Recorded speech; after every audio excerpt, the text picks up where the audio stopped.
Ladies and gentlemen, I'm very happy to welcome you again to the last part of this conference.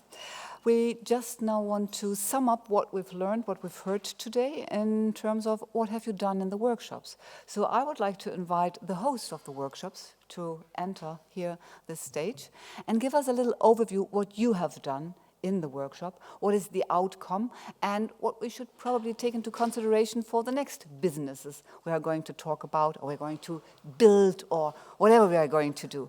So therefore, please, dear hosts, stay with me, and not all on once here, please, please. Come on, Ari, come on, you're saving me, that's great. Okay. So, you will start first and present what your group has done. Okay, so that's good. And all guys, please be prepared. After we've finished this, I would like to have a group photo from all of us. Yeah? I have to comb my hair then. Okay. Should I stay in the vicinity of the microphone or?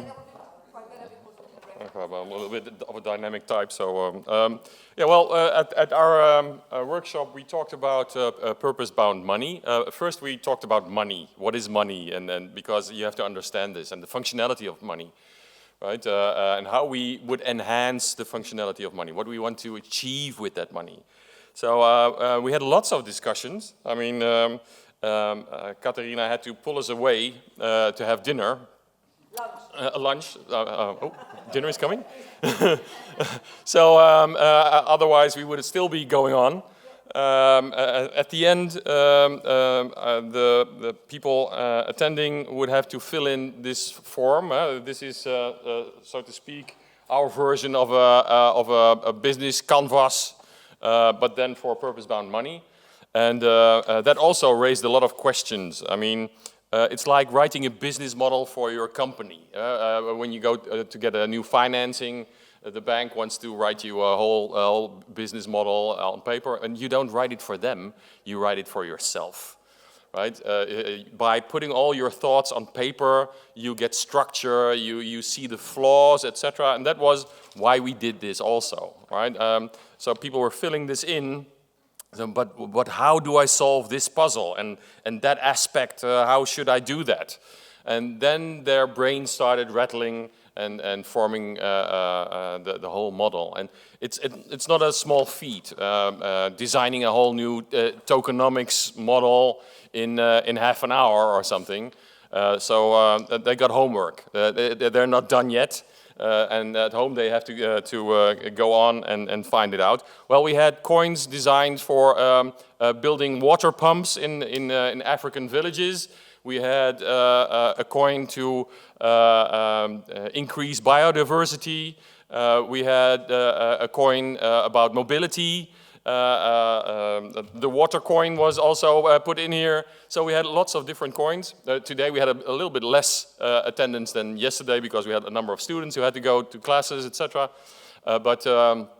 Yeah, we were very busy. We had time and we didn't have time enough. So we could have easily gone on for 2 hours more. So that was our outcome. What would you like to know more?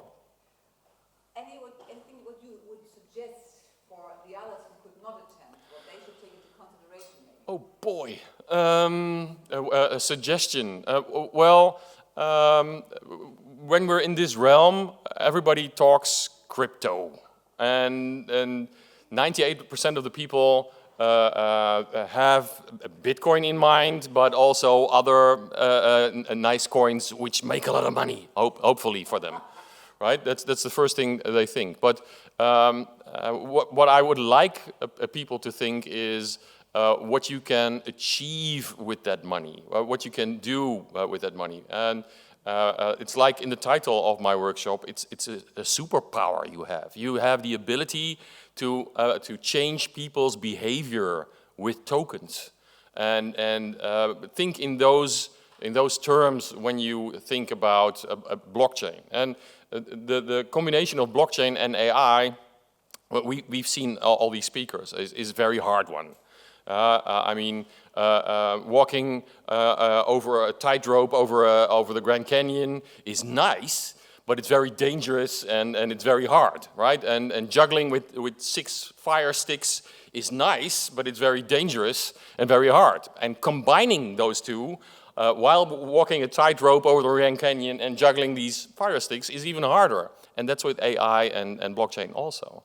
I see under every AI screen, I see warning, this answer might not be correct. And when I would use that same sentence under my blockchain applications, warning, this answer might not be correct, nobody would buy them, right? So they're very complementary. And I focus a lot on the blockchain part, and of course we incorporate AI in our production. When I switch off GitHub Copilot, my programmers will kill me, right? Because they use it every day, every hour, not every minute, but every hour at least. So it's very a big tool for us. But I would like to see beyond that what you can achieve with it. It's only a tool. It's only it's not the goal itself. It's just a way to get there. You're welcome.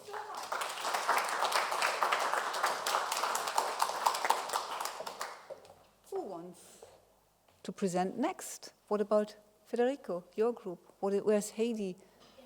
Heidi, sorry, I haven't seen you. So, the two of you, please tell us what you've done in your workshop. Please. Yes, I'll pass on. Yesterday and today with my colleague Federico, we were... Would you like to take the mic? Yes, sorry. Yes. Come close. Our intention was to share some lights about crypto crime trends and threats and techniques of investigation, especially with the background and expertise that Federico comes from, of course, investigation unit and his experience to share with the audience. And we went through, I will also pass on the mic to Federico to share a bit more of the case studies.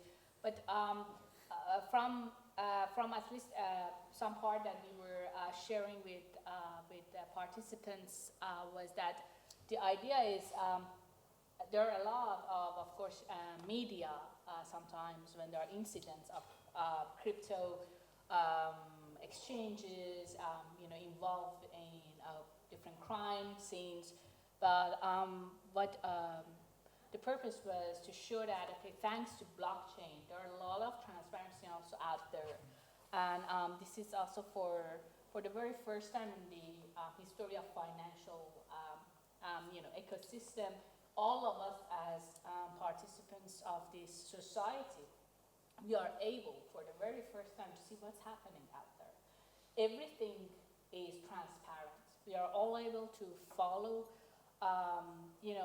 to the infinity, as sometimes said, back in blockchain, thanks to this immutability feature, to see what type of behaviors and transactions have been out there, and you can follow that to the next consequence of the transactions after.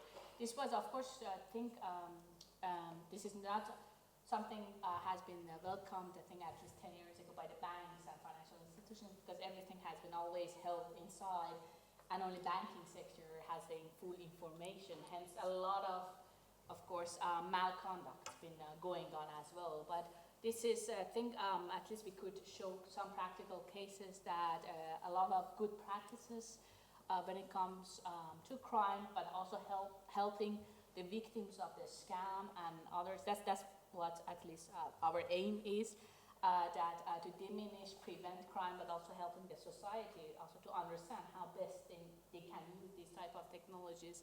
I think, Federico, you may want to share. Yes, yeah. For those of you who were not with us, yesterday or today, so in essence, we analyzed a little bit the history of crypto in parallel with the history of crypto investigation. So we've seen as something that started as a honeypot for criminals. Let's go there and use crypto because they would never catch us. To recent developments and recent tools that are available, then make actually crypto an opportunity for investigators because there is so much information you can gather and many more possibilities of catching the criminals and stop the illegal activity and get the assets returned to the victims, much more than before. And yeah, today we analyzed some cases that are a bit telling in different situations. We analyzed mixers. Yesterday we analyzed swaps on the blockchain, different techniques that can be unmasked with the proper tools. That was hopefully, people can tell if we achieved that, but that's what we tried to achieve. Small little, perhaps for those who didn't attend, earlier in the workshop we shared there are trial accesses to get access to the platform free of charge for the sake of this workshop, active for 2 weeks. We have 30 usernames and passwords. If anyone is interested to play around and see how analytic tools work, you can look at exchanges. You can go to Binance, Kraken, Coinbase, whatever exchanges, see their transaction, pick up a valid address, look further into that. We are happy. Please reach out. I have it on my laptop, username, password, and be our guest. More than happy to share that.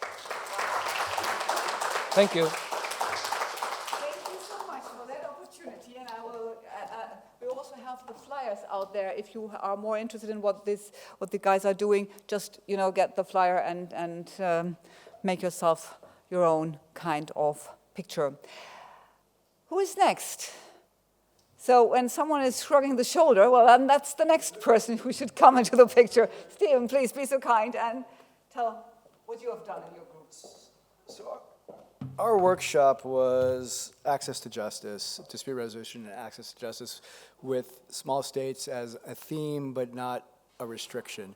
And the reason I'll say that is we quickly decided that most of the issues we were dealing with were universal.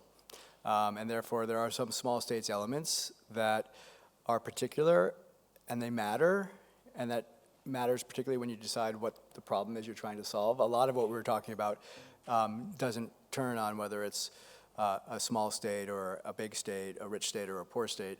And so let me make the caveat that our group is like holding a little, being in the group was like holding a little cup under a waterfall because people had so many ideas and so many perspectives, and I now have to try to reflect some of that back. So I've asked them to shout at me and tell me if I've missed things or to add things. But I will try to tell you how we worked through a conversation and the issues that we identified. We were trying to get to a specific problem that we could then give to all of the brilliant tech minds to fix. And I don't think we quite got to one problem, but we got to a series of issues that we think are the things that need to be addressed. So let me start a little bit with the problem that we began with, which is why are there access to justice issues? And this has a little bit of a small states focus. One is issues around resources. And resources, the first resource is a simple one, money. People not being able to afford the assistance. But it also, in the small states context, it means perhaps lack of access to electricity, to the internet, and to equipment, microphones, cameras, the things that if you're going to use tech solutions may not be there. So we recognize that the biggest issue is cost, but there's also other really important access limitations that we have to think about when we're talking in terms of resources when we're talking about the problem we're trying to solve. The second issue, the second challenge is capacity. And that means capacity to understand legal systems, because we're talking about access to justice, so access to legal systems, to understand how the existing systems work and to understand rights and obligations under existing systems, but also capacity in the sense that there may not be lawyers in the place where the people who need legal assistance are. So the capacity may be a lack of expertise. There also, when we're talking about tech solutions, there also may be lack of a tech support. So the capacity issues. And then for some small states, really fundamentally, there are issues, and this is where tech can also be an opportunity to fix. There are issues about distances, people living very far from places where courts may be, for example, and very, very far, where it might require sort of momentous efforts to try to travel to where a court system may be. And there's also, in some places, particularly with international transactions, there may be time zone issues where people are trying to resolve problems with somebody who's many, many time zones away. And obviously, the technology can help to a degree with that. And then I think fundamentally, one of the issues we identified as a challenge for access to justice is inequality of arms, where you might have somebody who's very well resourced dealing in a dispute with somebody who has limited resources. So that was the background. And then we identified potentially 3 ways into this. One was ways that technology, and I'm using technology intentionally rather than saying AI, because some of the solutions and some of the small state problems may be stuff that we take for granted, like video conferencing. But the ways technology can help, the first bucket of solutions was helping court systems to be less overwhelmed. So that one way you improve access to justice is so that court systems work properly, so people actually can get to judges, and judges can do their jobs properly. So that was one bucket of issues that we talked about. And that's where we actually felt, I think, we could more concretely identify, and that things that we've talked about the last 2 days are things that can be done to greatly improve the efficiency of court systems. So we talked a bit about Yannis's blockchain use of service yesterday, and that blockchain can be used in court systems that are overwhelmed with questions, including about who has received things and who have sent things. That blockchain actually can be used to do that. And we talked about Richard's presentation earlier today about disruption and how his company is using technology to streamline workflows and how courts could do that. So we talked about ways that could happen, but we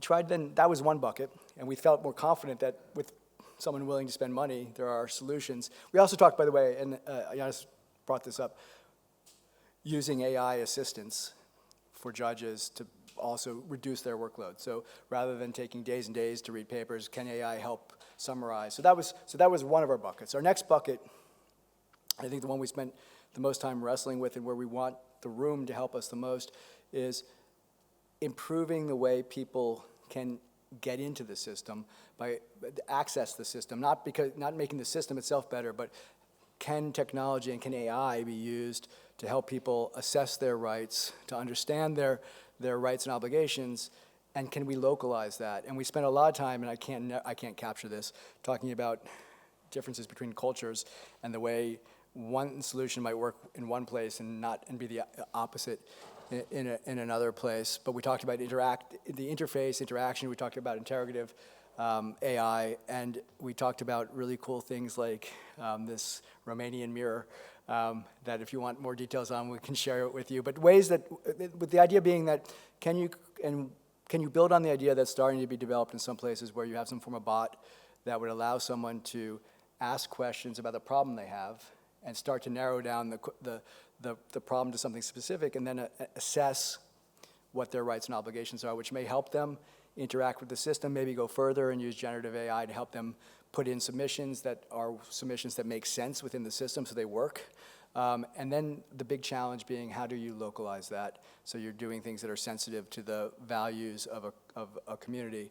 And we can maybe come back to that. The third bucket, and the one we did the least with, but in some ways is the most interesting, is using AI to resolve disputes. So the second bucket was using AI to get people better prepared to deal with existing systems. The third bucket was having not only people assisted by AI in understanding their rights and obligations and resources, but to maybe decide disputes. And I skipped the thing I was supposed to say, which is all this is access to justice. And maybe I end on this because it paints the picture. It led us back to the point, what is justice, right? You have to decide what you're trying to accomplish. And we spent a fair amount of time talking about different conceptions of justice and concluding it's essential to have an idea about what you're trying to do. So, and we talked about one idea of justice being finding truth, one idea of being justice being social harmony, making sure people feel like there is some sort of decision that is acceptable in a community. And we also talked about issues about legitimacy, both people feeling validated by having their rights addressed in a system, but also having people who may lose in some sort of decision-making process feeling like they at least had a fair opportunity to be heard. And so that anything we do has to respect and ask that question, what are we trying to accomplish, and what do we mean by justice? Because the systems the platforms that we can come up with will depend on answers to that really, really difficult fundamental question. What are we trying to accomplish, and what is justice? So that's a lot of what we talked about. And we had lots of specific ideas that we were not so technologically savvy to know how to solve. And I think we're happy to keep talking about those, but that gives you a flavor of the topics that we were addressing. Am I missing? I'm looking at my very smart and very active group of people. Did I leave anything out? No. The bias. We also discussed the bias. So and this is something that should be immediately apparent, but whenever you're using AI and algorithms, obviously there are bias issues, and the concerns about using both predictive AI to assess rights and obligations, but also other forms of algorithms to help in this process, and how do we deal with the fact that any sort of case-driven AI in particular is going to look at what's been decided in the past, but also be maybe circularly reinforce existing biases, and that any solution has to deal with the biases that are already in the system, and how you open it up and avoid that, or recognize that, so that you can balance that at least and be aware of it. Okay. Thank you. I knew I forgot something. So, and then there's the last group. Tami, it's you. And Izzat Begum, there was a merged group, right? Yes, but I'm the... Matthias. So, but you're the only speaker? Yeah. So, Sure. No, but there's the host. You're not the host. You're just the guest. Sorry for this, that they are the hosts.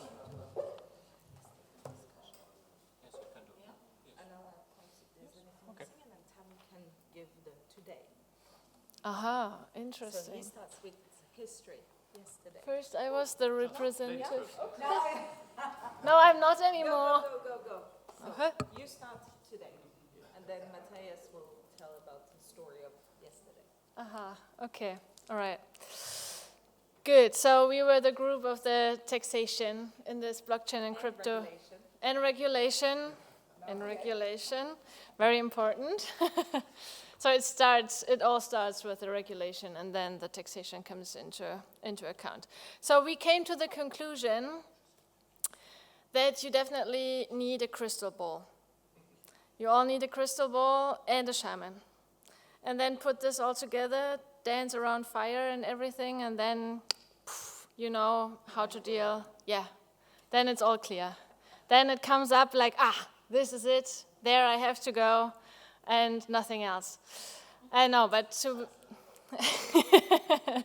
but no, the most important part is this crystal ball is quite good as a symbol, because if light comes into it, so if you get this knowledge of, okay, how can you deal with all those regulations and taxation rules, etc., then you can already see a little bit out of this crystal ball, so you can imagine yourself being somewhere in the future, going somewhere with your business and finding a really good solution without, in the best case, burning your entire house because the light goes through and has, because of the crystal ball, something bigger ongoing.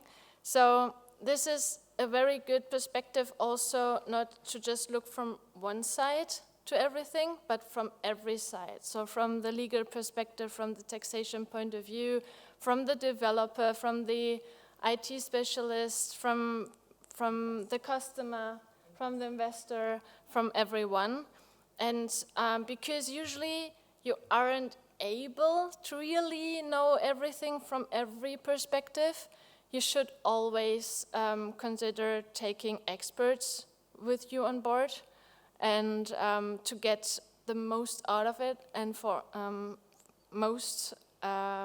or especially also the knowledge that is really needed to get or to make the best output for your client then, and to grow with your business. There was no design. Yeah. So, yeah, I think this was it for today. And now it's yes. Yeah. I take some mic maybe better. Or not. Okay, yesterday we start that is recorded. Okay, yes, okay, then it's better. Okay, yesterday we start first with the bitter pill. Not so many people are interested in taxes. It's the same like ever. You all like paying taxes, but you are not interested in knowing something about it. That's not We love to pay taxes. all love allowed taste. Otherwise, they would be in the workshop. Okay, no. It's just the same story I see always, ever, whatever. People are not really interested in paying taxes, and they are not interested in knowing much about it. Yeah. That's why we talk first about how about knowledge about taxes and how avoid taxes.